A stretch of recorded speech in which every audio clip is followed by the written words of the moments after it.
Well, reaction is pouring in now after the Trump administration's pulling of Border Patrol Commander Greg Bovino out of Minneapolis and reassigning him to his previous post in California. Sources tell CBS News all of this comes following pressure from Republicans and Democrats over his handling of the latest deadly shooting involving federal immigration agents in Minnesota.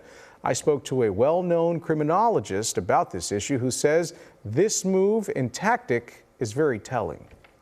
Greg Bovino has been the face of deployed Border Patrol agents working alongside ICE in America's cities, most recently in Minneapolis. Following the shooting death of Alex Preddy by one of his agents, Bovino was quick to make this statement even before the findings of any investigation.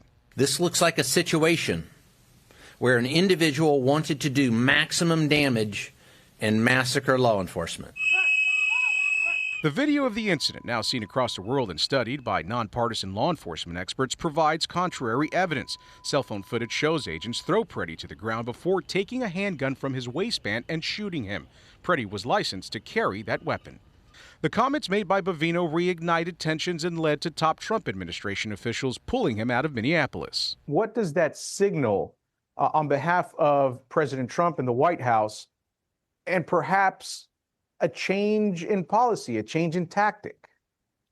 Right. I think what it signals is the fact that things are not going to continue to be the same in Minnesota and perhaps across the United States. Dr. Alex Del Carmen is a renowned North Texas criminologist. So I think the administration is realizing that the messaging that they have had through Bovino and through other means in Minnesota has been very negative, that they're losing people, that they're losing their own voters, their own supporters, and that something has to change. Second Amendment supporters have also called the handling and the characterization of the shooting into question. For now, Border Czar Tom Homan will be called in to head the operations and de-escalate tensions.